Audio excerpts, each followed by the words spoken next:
Yo, what is good? More anime faithful. What is good, yo? So, the UA festival has finally happened and it is done and over with.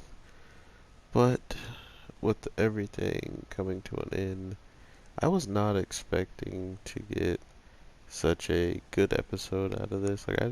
I kind of just don't care for what they were going for. Like I understand why it was happening.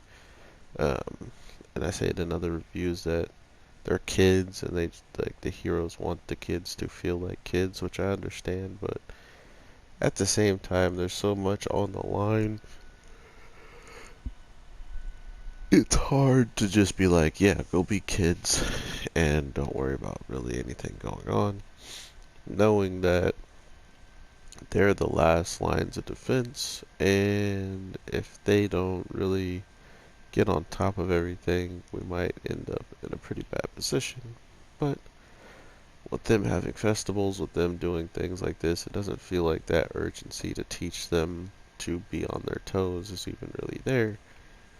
And at the same time, a lot of things went into this, in the simple fact of multiple events and trying to make a girl smile who has lost you know, she didn't even know how to smile in the first place. So to get all of these things being successful in this week's episode, it's nice to see just what could possibly be happening sooner sooner than later, um, in the grand scheme of making more heroes out of uh, a later generation, because we see how long it is taking like Daikun and everybody to like pretty much get any older than they already are. So I think that's kind of the indicator of if anybody is gonna grow like age wise, it's gonna probably take a while, which is okay.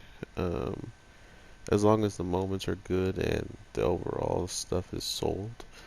But like with this episode, we're probably gonna get a lot of these things where it's just very self-contained and mainly focusing on a smaller group of things instead of it being like others were telling me, oh, if this person wins, then the world might die. Like the world might come to an end if this person gets this antidote or this, type of syringe that could stop the powers of all good people or anybody they choose, and then they could just take over the world. So it was an interesting way to just dial it all back, remind us that there are minor villains out there that not only are they villains only in the grand scheme of society and because of their past and not being able to do what they wanted to do, but then you got to think of the grand fact of just why they become villains, what do they think they're going to get out of it, and with him, it feels like he just thought that was the only way, like he was trapped, and the only way to go was to become a villain, which we clearly see isn't the thing that he had to do at the end of the day, which is why it broke him down so much to not only have Daikun beat it into him, but to have like a cop or, someone who probably worked alongside heroes. Did this monkey cop not remind you of the one from One Punch Man? The gorilla that got punked, Cyber Gorilla, that got punked by Genos and ended up becoming like a random person that's just in the town at times. Like, I completely thought this was like a crossover or something. Um, but overall, man, I truly do like what I saw this week. Not only did we get a backstory for a character who doesn't really feel like she's all that important, just with the grand scheme of where the story's going to end up going. Miss Earplug Ears. But seeing what she came, like her background and what her parents did, it all made sense why she was the way she was and how talented she was. But to think that she knew she was probably talented, she was treated with her family to, like she was really talented. But to then throw all of it away for something you truly, truly want to do and truly, truly think you care about as much as what you're very talented at and can grow better at, was very telling of just what this story was trying to do in making every character we're watching just different, have different pasts, different relations,